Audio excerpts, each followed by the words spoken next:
ওই যা মহারাজকে আমার কাছে পাঠিয়ে দে। লক্ষ্মী লক্ষ্মী লক্ষ্মী মহারাজ। একই লক্ষ্মী, বলো তোমার কি হয়েছে লক্ষ্মী? তোমার যত বড় বিধি হোক না, আমি তোমাকে সুস্থ করার ব্যবস্থা করব। মহারাজ, মহারাজ আপনি এখানে বসুন। মহারাজ, আমার মন বলছে আমি মনে হয় আর বাঁচবো না মহারাজ। লক্ষ্মী।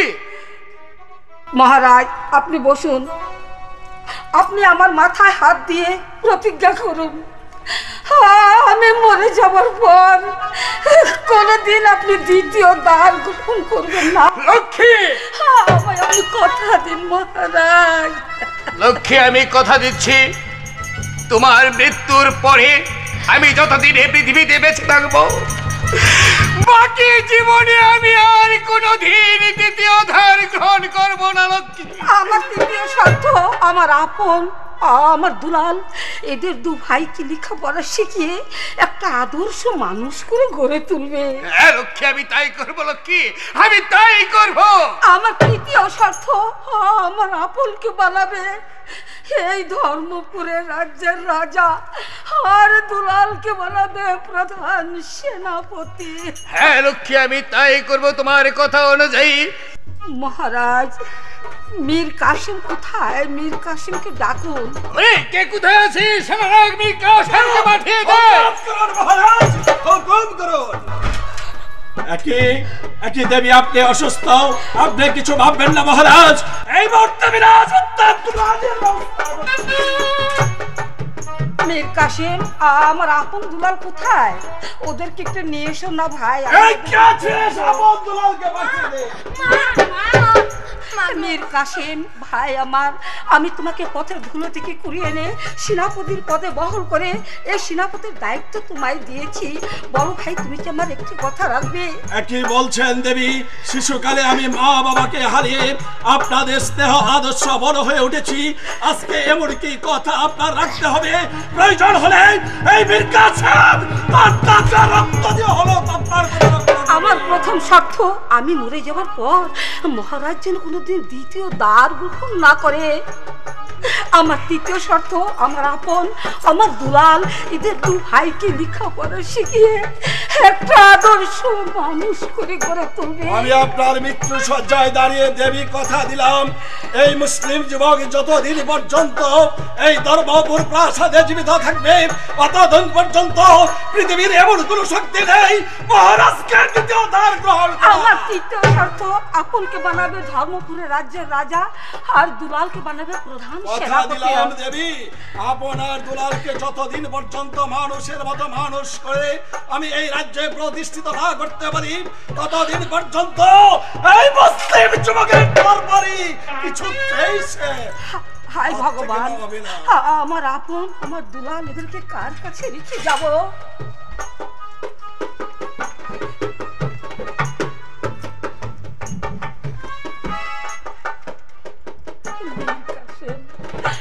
আজ থেকে আমার আপন আমার দুলাল এদেরকে আমি তোমার কাছে তুলে দিলাম ভাই।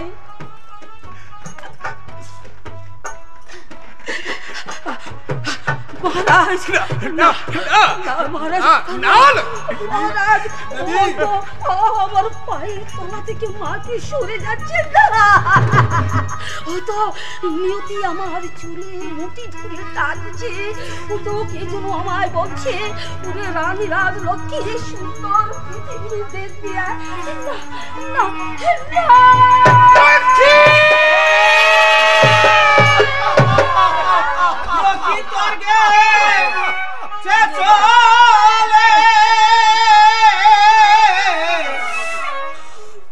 আসিবে না শত রাজরকি তোর চলে আসিবে না শত কাঁদিলে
লক্ষ্মী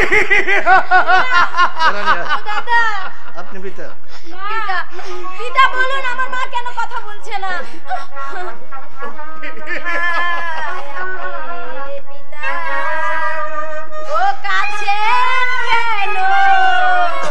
মায়ের কি হইয়াছে? পিতা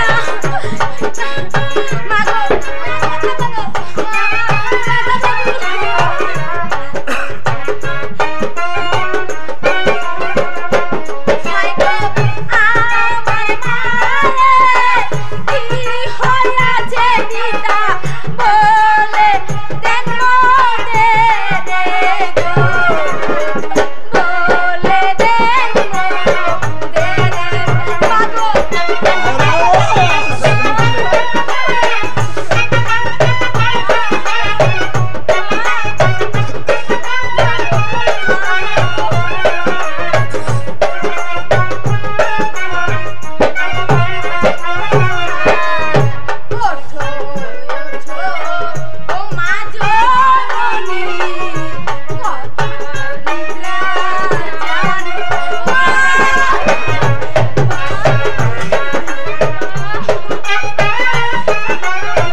তাহলে আপনার দুলালকে কে দিবে সান্ত্বনা, কে দিবে তাদেরকে আশার আলো?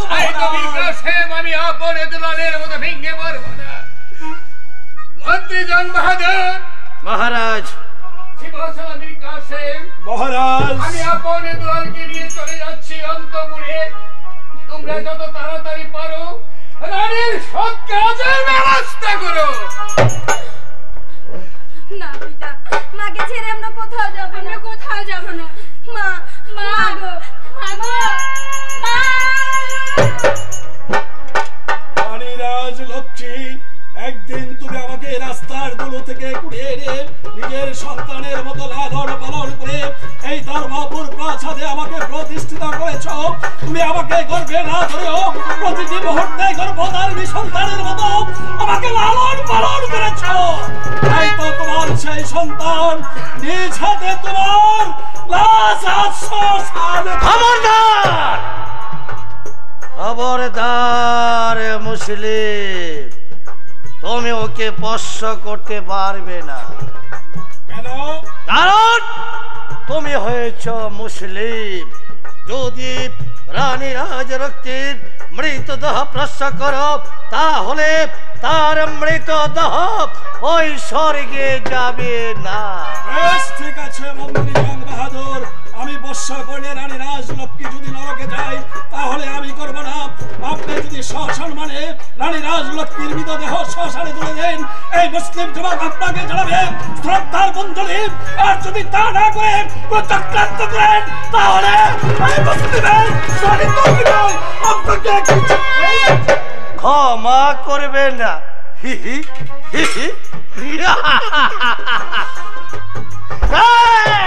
রানী রাজরক্ষী, আমি তো তোমার স্বজাতি ছিলাম। তুমি যখন একটা বিজাতির হাতে তোমার আপন দুলালকে সঁপে দিয়ে গেছ, আমার নাটকের অঙ্ক থাকবে তিনটি। প্রথম অঙ্কে মহারাজ গণপতিকে দ্বিতীয় দ্বারে গ্রহণ করা, তারপর আপনে দুলালকে ওই পৃথিবী থেকে সরিয়ে দেওয়া, তারপর এই ধর্মরাজ্যের সিংহাসনে বসে আমি হব এই ধর্মরাজ্যের রাজা। রাজা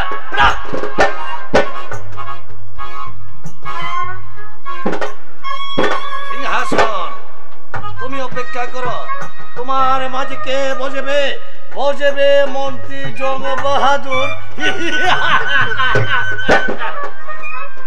রানী রাজরক্ষী, আমি তোমাকে শ্মশানে নিয়ে যাব। আমি তোমাকে শ্মশানে নিয়ে যাব, আমি তোমাকে ওই দর্দমায় ছুড়ে দিব। তোমাকে মাছ খাবে, কোমর খাবে, আর আমি দূরে দাঁড়িয়ে হাজাবো অন্ত হাসি, হা হা হা হা হা।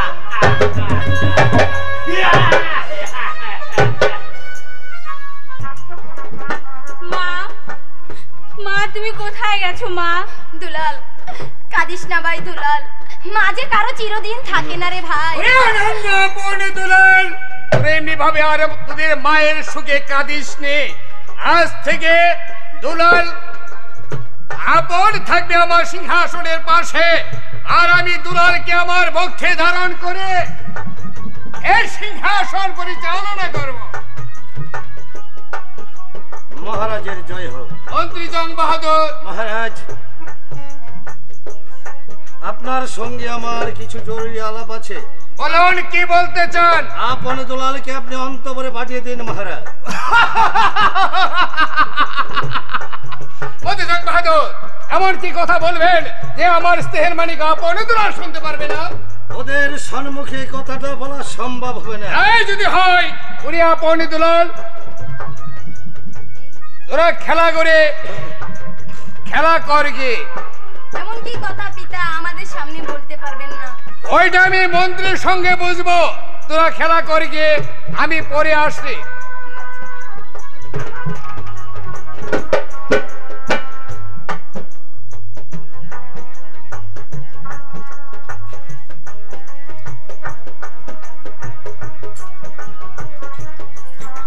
বলুন মন্ত্রী জং বাহাদুর, কি বলতে চান আপনি? মহারাজ, রানী রাজরক্ষীর মৃত্যুতে রাজ্যের প্রজারা সবাই ভেঙে পড়েছে। তাই আমি বলছিলাম মহারাজ, কি বলছিলেন? আপনি এবারের মতো আমি এবারের মতো দ্বিতীয়বার গ্রহণ করুন। একবার আপনার মুখ থেকে কথাটা শুনেছি, বাকি জীবনে যাতে করে আর কোনোদিন এই কথা আমি শুনিনি।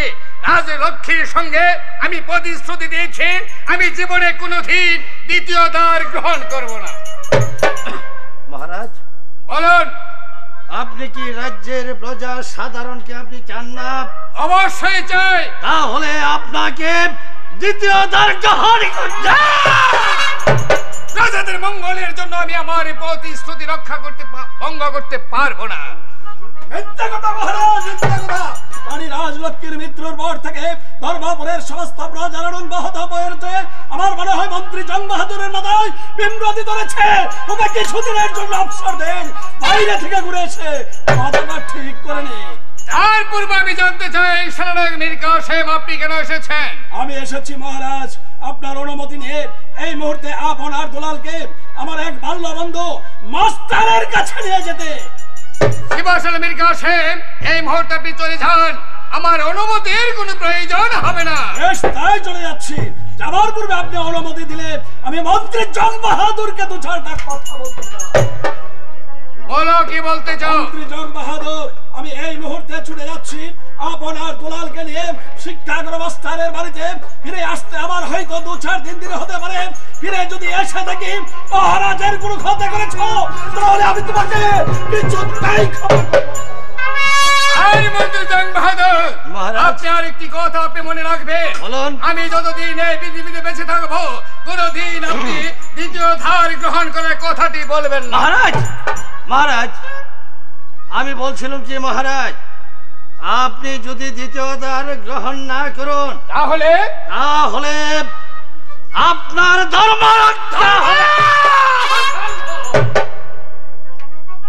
মন্ত্রী জং বাহাদুর, মহারাজ, একদিন আমি এই ধর্মপুরাজে প্রাসাদে বসে ধর্মের বিচার করেছিলাম, আর ধর্মদেব আমাকে বলে গিয়েছিল ধর্মকে বুকে আঁকড়িয়ে ধরে আমি যেন জ্বলন্ত চিতায় ঝাঁপ দেই।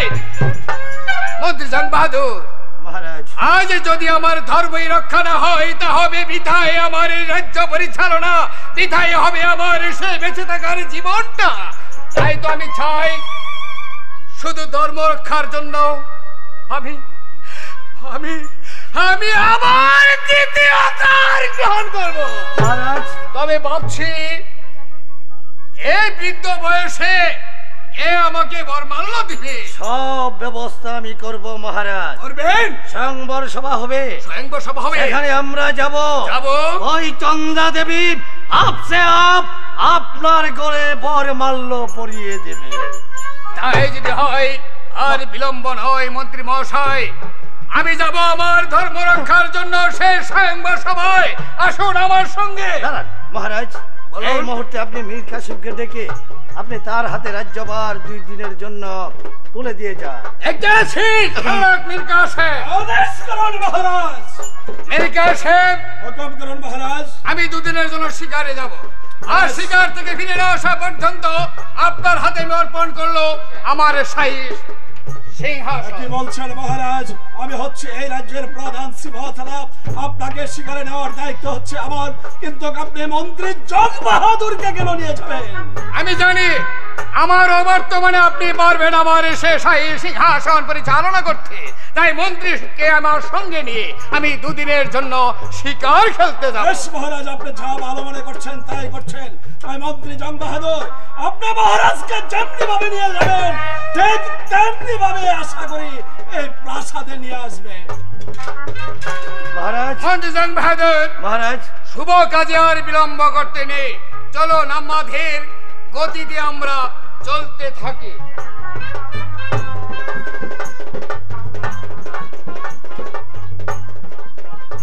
রাজা ধনপতি,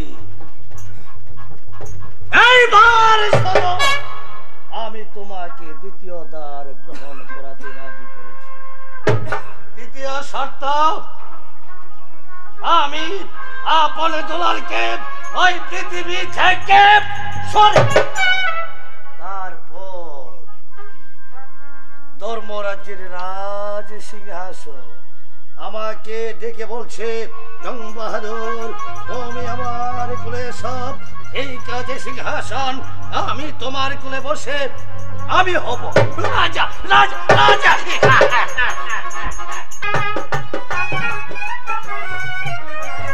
আজ কিছুদিন যাবৎ ধর্মপুর রাজ্যে আমি একটা স্কুল প্রতিষ্ঠিত করেছি, কিন্তু কোন ছাত্রছাত্রী আমি স্কুলে ভর্তি করাতে পারলাম না।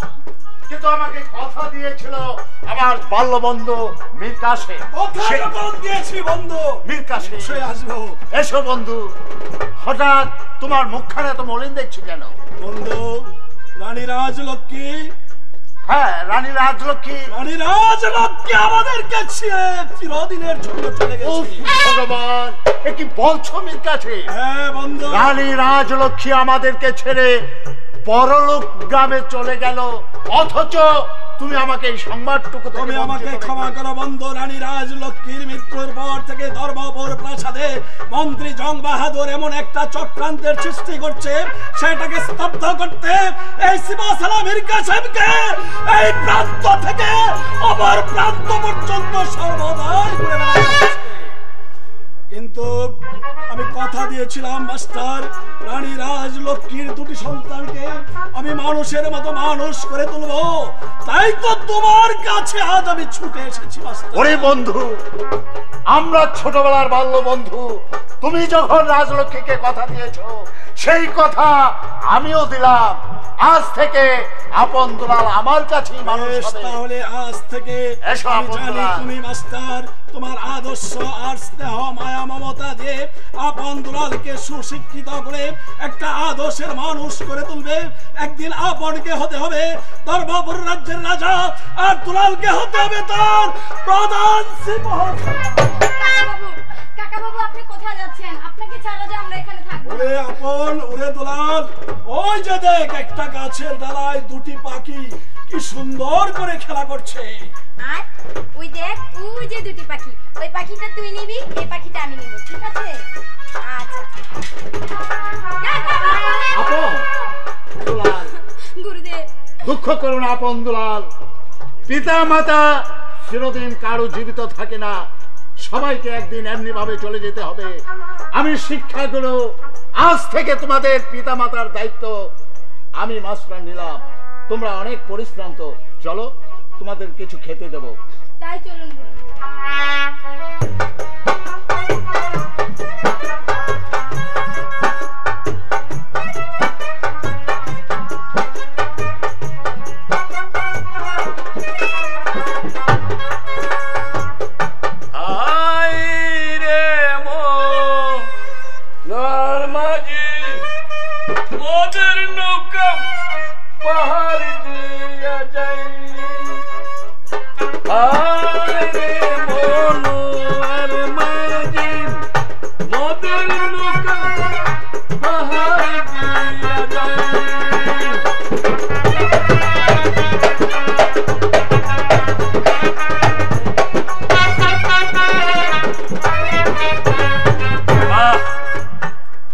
খেতে খেতে আর গান গাইতে গাইতে বাবা কোথায় ঢুকে বললাম। সুন্দর ফুলের বাগান, আমার জীবনে এত সুন্দর ফুলের বাগান দেখিনি। একবার যখন ওই ফুলের বাগানে ঢুকেই পড়েছি, একটা আসনের ব্যবস্থা এখানে রয়েছে।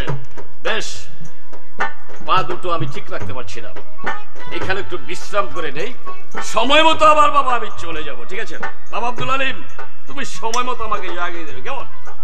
এখানে একটু বিশ্রাম করে।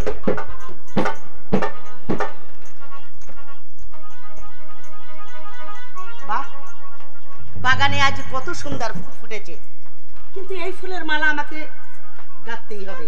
কিন্তু কোনটা গাঁথবো, কোনটা?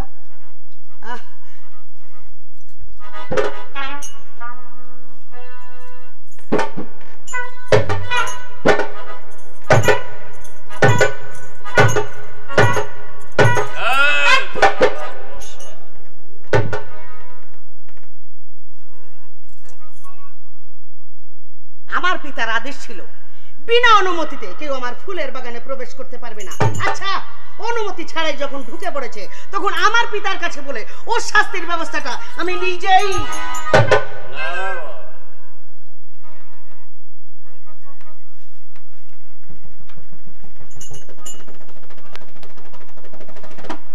কিন্তু এমন রূপ তো আমি কখনো দেখিনি।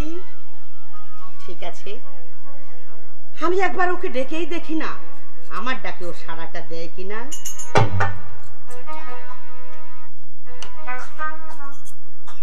কি রূপ দেখিলাম আমি বাগানে আসিয়া গো, বাগানে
ছোট ছোট বাপে দেনা দিয়া গো বাপে দেনা দিয়া।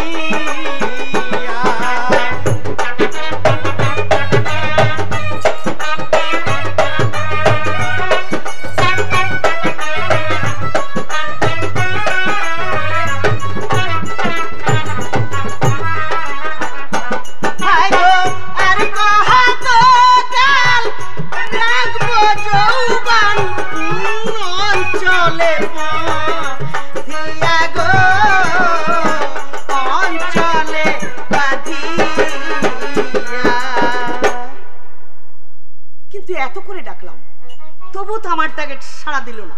ঠিক আছে, আমিও চন্দ্রা, আমিও দেখবো কোন পথ দিয়ে যায়।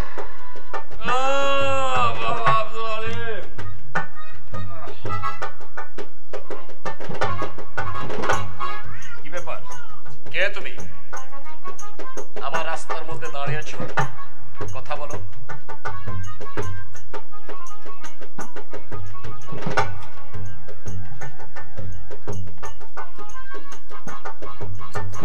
তুমি কে? কোথায় তোমার বাড়ি? কোথায় তোমার ঘর? কি নাম তোমার? কোথায় যাবে তুমি? কেমন করেই বা তুমি বিনা অনুমতিতে আমার ফুলের বাগানে প্রবেশ করলে? এতগুলো প্রশ্ন যদি একসাথে করা হয় তাহলে উত্তর দেব কেমন করে? উত্তর তোমাকে দিতেই হবে, তা না হলে তোমাকে বন্দী করে আমার কারাগারে নিক্ষেপ করব। আমার একটা কথা শোনো, আমার নাম হচ্ছে, আমার নাম বললে তুমি ভয় পাবে না তো?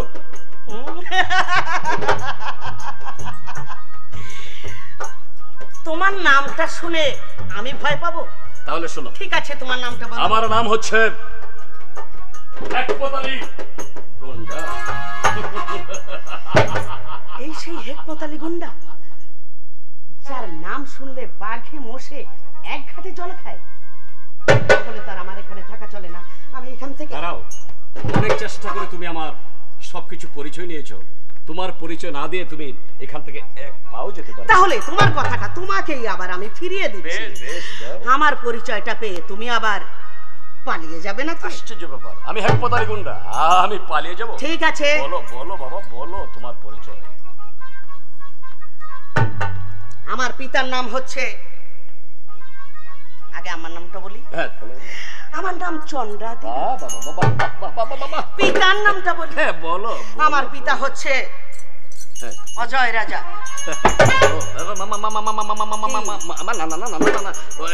তুমি রাজকন্যা? আগে হ্যাঁ, আমি রাজকন্যা। এই ফুল বাগান বুঝি তো? আগে হ্যাঁ, ফুলের বাগানটা আমার। ও বাবা আব্দুল আলী। হ্যাঁ, বিনা অনুমতিতে আমার ফুলের বাগানে প্রবেশ করেছো, তোমাকে আমি বন্দী করে আমার কারাগারে নিক্ষেপ করব। বুঝতে পেরেছি, তবে তোমার চোখে মুখে বলছে আমাকে তুমি লোহার শৃঙ্খলে বাঁধবে না। তাহলে কি আমাকে লোহার শৃঙ্খলে বাঁধবে? কারণ আমার নাম হেকমত আলী গুন্ডা। বলো, দেরি হয়ে যাচ্ছে, বলো। তোমাকে আমি লোহারের শৃঙ্খলে বাঁধবো না বন্ধু। তাহলে তোমাকে আমি বন্দী করে আমার প্রেমের কারাগারে রাখবো। চন্দ্রা দেবী, আমার কাজ আছে অনেক। আবার তোমার সঙ্গে আমার আগামীকাল 10 ঘটিকায় ওই ফুল বাগানে দেখা হবে। আসি। যেও না, যাবো না? যেও না, আরে যেও না রে বন্ধুয়া,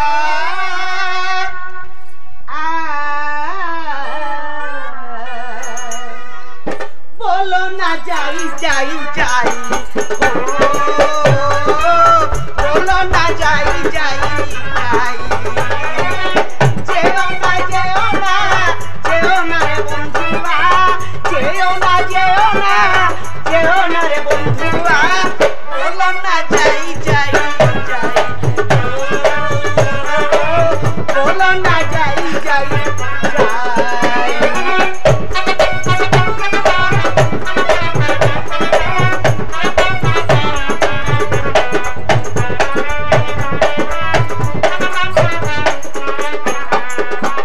তোমার যাই কথা শুনিয়া জয় মজলিয়া,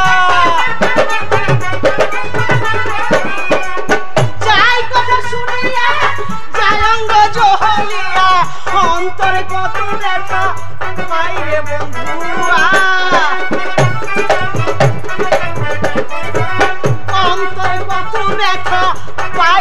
বন্ধুরা বলো না যাই যাই যাই ও বলো না যাই যাই যাই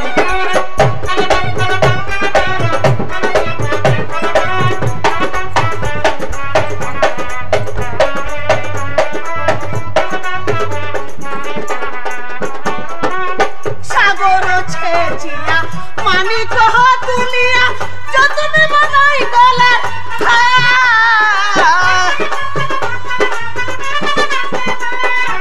সাগর ছেচিয়া যতনে বানাই গলার তোর প্রেমে মাঝে নাচিয়া গাইয়া তোর প্রেমে মাঝি নাচিয়া গাই জীবনটা কাটাইতে চাই রে বন্ধুয়া জীবনটা কাটাইতে চাই রে বলো না যাই যাই যাই ও বলো না যাই যাই যাই যেও না যেও না যেও না রে বন্ধুয়া বলো না যাই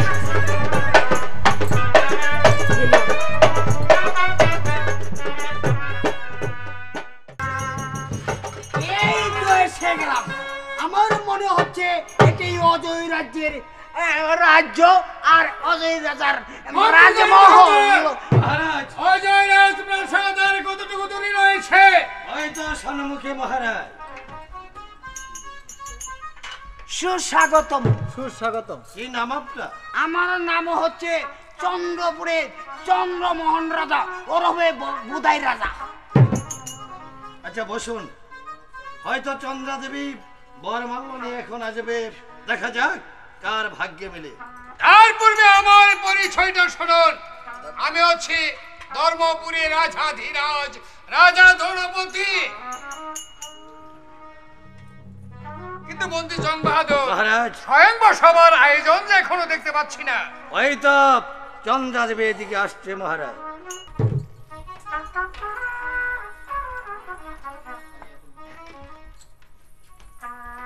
বলতো সখী, এখানে কোন কোন দেশের রাজা আছে? এখানে তো রাজা আছে। শোনো শোনো রাজকন্যা বলি যে তো মারে গো বলি যে তোমারে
তাহলে বস বস বস আচ্ছা ঠিক আছে। সাক্ষী থেকো চন্দ্র সূর্য আকাশেরি তারা গো আকাশেরি তারা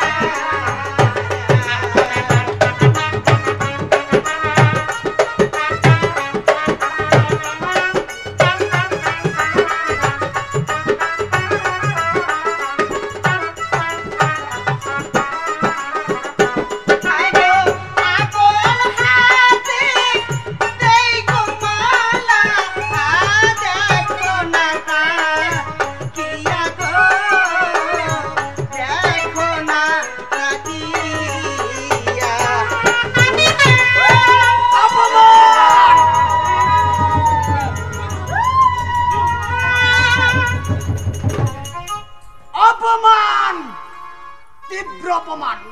আমার মতো হ্যান্ডসাম যুবরাজ থাকতে ও কিনা মালা দিয়েছে একটা বৃদ্ধ হয়ে গেল। না আমি তো তাই ভাবছি। আইরা যখন গেছি গা তাহলে পেটে টানাটানি দরকার নাই। ঠিক আছে, চন্দ্রাজীবী যেহেতু রাজা ধনপতিকে পছন্দ করেছে, আমি তাদের আশীর্বাদ করি। বেশ মহারাজ, মন্ত্রী মশাই, আর বিলম্ব না করে স্বদেশ অভিমুখে যাওয়ার ব্যবস্থা করো। আমি তাই করছি মহারাজ। রানী, মহারাজ আর এখানে অপেক্ষা নয়, চলো আমি আমার প্রাসাদে চলে যাই। যাব মহারাজ, কিন্তু যাবার আগে আমার একটা কথা আছে। বলো। একটি কথা কেন? বলো, তুমি মহারাজ। কি বলবে? ছোটবেলার খেলার সই আমাকে একটা লোহার সিন্দুক দিয়েছে, সিন্দুক? সেই সিন্দুকটাকে আমি সঙ্গে করে নিতে চাই মহারাজ। ঠিক আছে রানী, আজ থেকে আমি হয়েছি তোমার খেলার সাথী, আর তুমি নিয়ে যাবে তোমার খেলার সাথী একটি সিন্দুক। সেই সিন্দুক সহ আমরা চলে যাব আমার প্রাসাদে।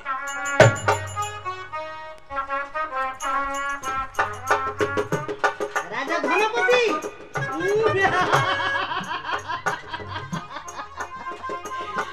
তুমি বৃদ্ধ হয়ে একটা রাজকন্যাকে তুমি বিয়ে করেছো। এটা বিয়ে নয় মহারাজ, এটা একটা পুতুল খেলা।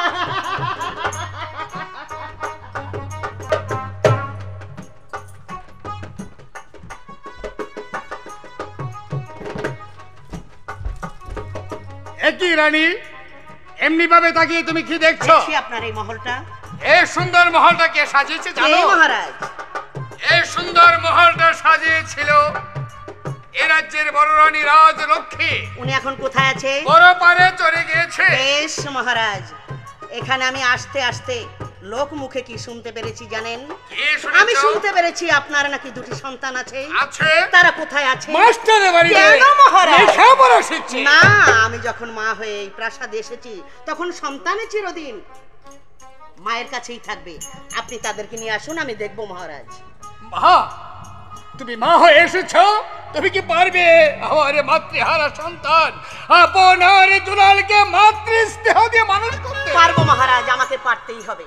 আপনি ওদেরকে আনুন, আমি দেখব মহারাজ। ঠিক আছে রানী, এই গেছি সোনারকবীর কাছে। মহারাজের জয় হোক। কি মহারাজ, আমি আবার নারী দেখতে পাচ্ছি কেন রাজমহলে? বলুন মহারাজ।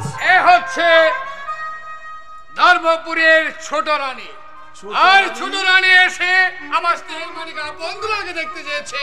আপনি এই মুহূর্তে আপনার দুলালকে মাস্টারের বাড়ি থেকে এনে আমার ছোট রানীর কোলে দেবেন। কি মহারাজ, আপনারা রানী রাজলক্ষ্মীর মৃত্যু সজ্জায় দাঁড়িয়ে তাকে কথা দিয়েছিলেন রানী রাজলক্ষ্মী যদি পরপারে চলে যায় তাহলে আপনি আর দ্বিতীয় দায় গ্রহণ করবেন না।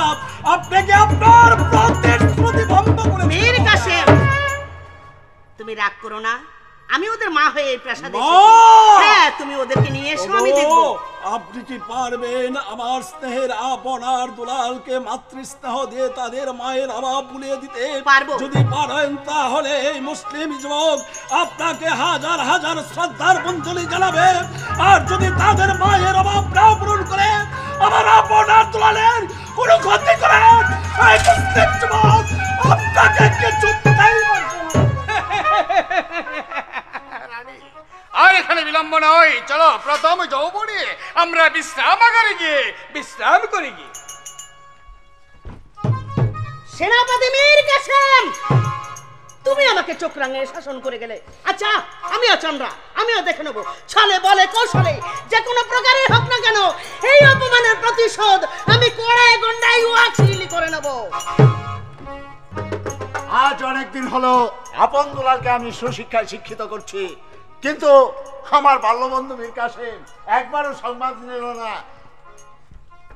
আপন দুলাল, তোমরা এখন অনেক বড় হয়েছো, কিন্তু তোমাদের কাকা বাবু যে অনেকদিন হয় দিয়ে গেল, কিন্তু সে যে এখনো এলো না। ওই জন্য কার কণ্ঠস্বর শোনা যাচ্ছে। বাবু, মীর কাসেম, মাস্টার, অনেকদিন পর তুমি আসলে, কি সংবাদ? উল্কার বেগে যে ছুটে আসবে। মাস্টার, আমি আপন আর দুলালকে নিয়ে যেতে এসেছি। হঠাৎ? হঠাৎ নয় মাস্টার, ওদের ছোট মা এসেছে প্রাসাদে। মীর কাসেম, হ্যাঁ মাস্টার। একই শোনালে মীর কাসেম, তুমি না আমার সাথে কথা দিয়েছিলে যে আপন দুলালকে আমি সুশিক্ষায় শিক্ষিত করব, কিন্তু মহারাজের দিকে তুমি লক্ষ্য রাখবে, সে কোনোদিন দ্বিতীয় অবতার গ্রহণ করতে পারবে না। কথা দিয়েছিলাম মাস্টার, কিন্তু মন্ত্রী জং বাহাদুর মহারাজকে শিকারের ছল করে তাকে নিয়ে আবার দ্বিতীয় অবতার গ্রহণ করতে বাধ্য করেছে। তাই তো তাদের ছোট মা এসেছে মাস্টার, ওদেরকে দেখবে বলে। কাকাবাবু, কাকাবাবু, আমাদের ছোট মা এসেছে কাকাবাবু। হ্যাঁ গুরুদেব, দুলাল। গুরুদেব, আমি ছোট মাকে দেখতে যাবো। দাদা, আমাকে নিয়ে চলো না দাদা, আমার ছোট মায়ের কাছে ওরে নিয়ে চলো। দুলাল, গুরুদেব, সে তোদের ছোট মায়ের নয় রে, সে যে তোদের সৎমা। না গুরুদেব, সৎমা হলো তো সে আমার মা। কাকাবাবু, তুমি আমাকে নিয়ে চলো না। গুরু, আমাকে নিয়ে চলো কাকাবাবু। হ্যাঁ মাস্টার, আমি আর বিলম্ব করতে পারছি না, এই মুহূর্তে তুমি আমাকে বিদায় দাও। আমি কথা দিলাম দুদিন পরে ঠিক যেমনি করে আপন আর দুলালকে তোমার কাছ থেকে নিয়ে যাচ্ছি, ঠিক তেমনি ভাবে আমি আবার তোমার কাছে এসে পৌঁছে দিব। মীর কাসেম, তুমি আমার বাল্য বন্ধু, তোমার কথা আমি না রেখে পারি না, কিন্তু মনে রেখো মীর কাসেম, 2 দিন 3 দিন যেন না হয়। ওরে আপন, ওরে দুলাল, হ্যাঁ গুরুদেব। তোরা যাবি 2 দিনের জন্য, কথাটা যেন মনে থাকে, কিন্তু যাবি, যাবার পূর্বে আমি তোদেরকে একটা স্মৃতি স্বরূপ দিয়ে দিচ্ছি। গুরুদেব, আমার দেবার মতো কিছুই নেই, আমি শিক্ষাগুরু, আমি শুধু শিক্ষার দিকে চলছি। আমার গায়ের চাদর আমি তোকে দান করলাম, এটা তোদের সাথে রাখবি।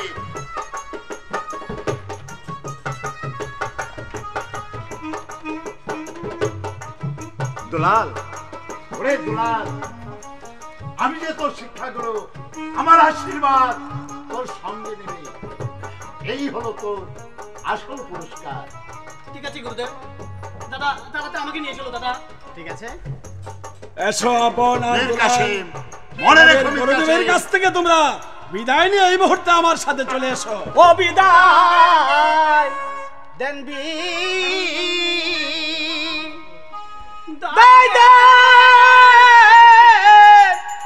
গুরুজি দিয়ে চরণ ধুলে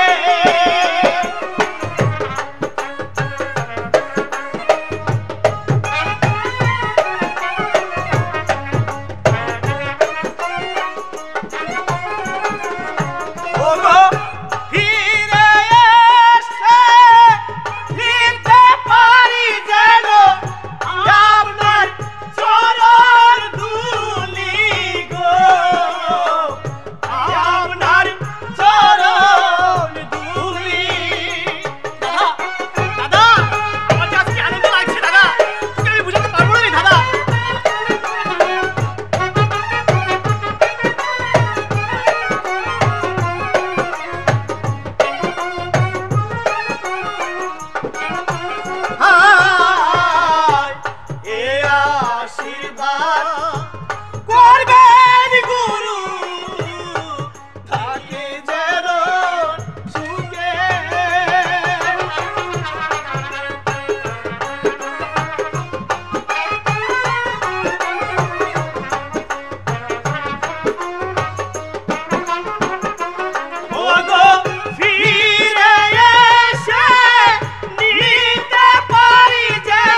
ওরে আপন, বিদায় গুরুদেব। সদাই সর্বদা তুই দুলালের প্রতি লক্ষ্য রাখিস, সে যে তোর ছোট ভাই।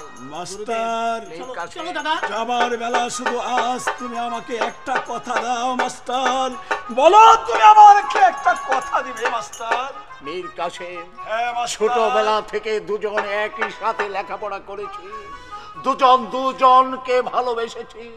আজ তুমি যে কথা বলবে আমি তা তোমার কথা রাখবো। মাস্টার তাই তো তোমাকে একটা কথা বলে যাচ্ছি, হয়তো আপন আর দুলালকে নিয়ে এমন একদিন আসবে আমি এই ধর্মপুর প্রাসাদে মহা বিপদে পড়ে যাব, সেই দিন কি তুমি আমাকে সাহায্য করবে কি? যদি কোনোদিন তুই বিপদে পড়িস মনে রাখিস এই শিক্ষাগুরু মাস্টার বুকের রক্ত দিয়ে হলো তোকে সাহায্য করবে। তাহলে আসি, আজ আমি চিন্তামুক্ত হলাম মাস্টার, বিদায়।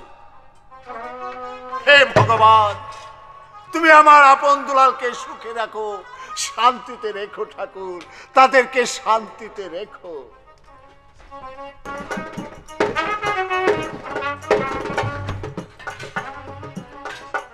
মহারাজ, বলো রানী। মীর কাসেম যে সেই গেল, এখনো তো ফিরে এলো না, এত বিলম্ব করছে কেন? তাই তাহলে তো কি আমি ভাবছি মীর কাসেম কি আমাদের সঙ্গে বেইমানি করবে?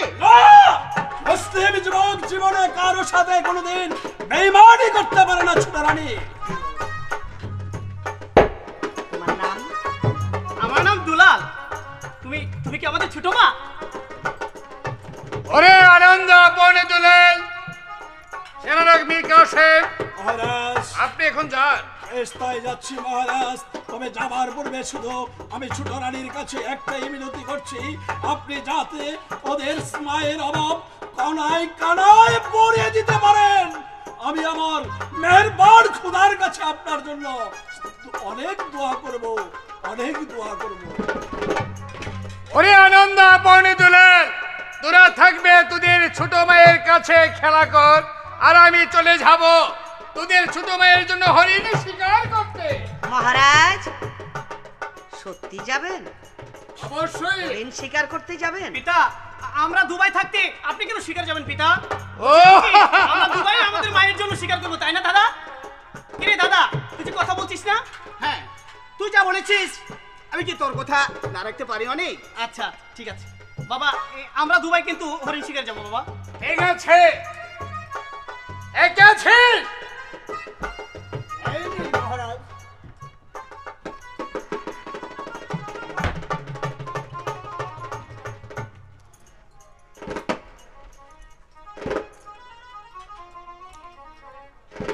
নাও দুলাল, তোমাকে আমি আমার ধনুক বাণটা দান করলাম।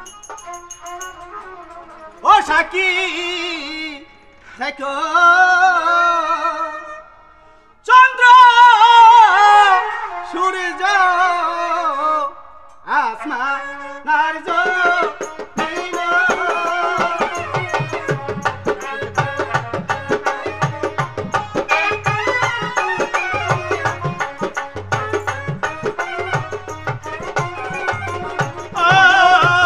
সাক্ষী থেকো চন্দ্র সূর্য আসমান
দুটি, মনে করো তিনটি। তিনটি বলতো তুই কাকে কাকে দিবি দাদা? কেন? একটি দিব পিতাকে। আচ্ছা কাকে দিব? গুরুদেবকে। গুরুদেবকে। আচ্ছা তারপর আর কিসকে কাকে দিবি? আরেকটি দেব কাকা বাবুকে। কাকা বাবুকে। আর এই আশীর্বাদ তোদের পিতা দিয়ে চরণ তুলি, ওগো ফিরে এসে নিতে পারি যেন আপনার চরণ তুলি গো, আপনার চরণ। দেখেছো রানী? হ্যাঁ মহারাজ দেখেছি। আপনি কি দেখেছেন? হ্যাঁ দেখেছি। আপনার বড় ছেলে শিকার করতে গেছে, আপনার জন্য হরিণ শিকার করে নিয়ে আসবে। আমার জন্য আপনার ছেলে, আপনার ছেলে তোমার জন্য ঘোড়ার ডিম শিকার করে নিয়ে আসবে। ঠিক আছে রানী, চলো এখন বিশ্রামাগারে বিশ্রাম করি গিয়ে। আমার ছেলে ঠিকই হরিণ শিকার করে নিয়ে আসবে। চলো, দাঁতটা একটু ভালো করে মাজন করে নেবে।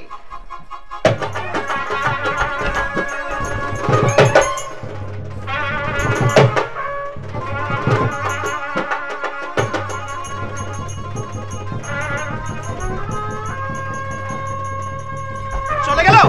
দাদা দাদা দাদা দাদা আমার বড্ড জল পিপাসা পেয়েছে দাদা। তুমি তুমি যে করে হোক আমাকে একটু জল দাও দাদা, জল পিপাসা আমার বুকটা ফেটে যাচ্ছে। ঠিক আছে দাদা, তুই কোনো চিন্তা করিস নে, অত সম্মুখে আছে মায়ের মন্দির, সেখানে গিয়ে আমি তোকে জল দেবো। ঠিক আছে, তাহলে আমাকে তাড়াতাড়ি নিয়ে চলো দাদা, আমি তো সহ্য হতে পারছি না দাদা। এই চন্দ্রা, চন্দ্রা, এই চন্দ্রা, কি আশ্চর্য ব্যাপার! চন্দ্রা, কি হয়েছে? এই তোমার এই লোহার সিন্ধু কি মানুষ থাকতে পারে? কেন? আমার সবকিছু নষ্ট হয়ে যাচ্ছে। তুমি বলেছিলে ওই লোহার সিন্ধুকে জানালা কপাট সবকিছু খোলা আছে। দেখো তুমি আমার গরম হয়ে গেছো। ঠান্ডা করার ঔষধ আমি সঙ্গে করে এনেছি। বিলম্ব করো না, আমি যেন একেবারে অস্থির হয়ে যাচ্ছি। বলো সত্যি? আরে তোমার সঙ্গে কি মিথ্যা কথা বলছি?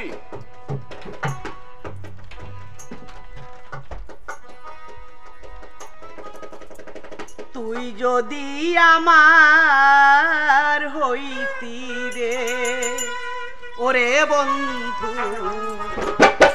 আমি হইতাম তো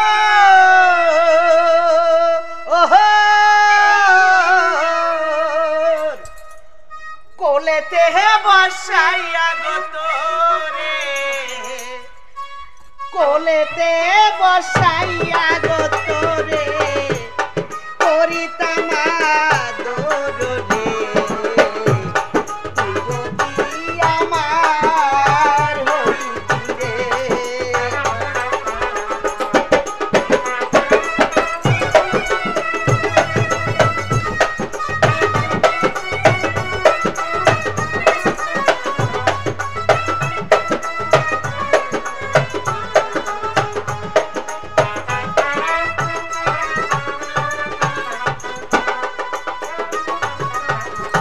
গাছের বল হয় শিকড়ে বাকড়, মাছের বল হয় পানি, গাছের বল হয় শিকড়ে বাকড়, মাছের বল হয় পানি। তুই বন্ধুর লাগিয়া গো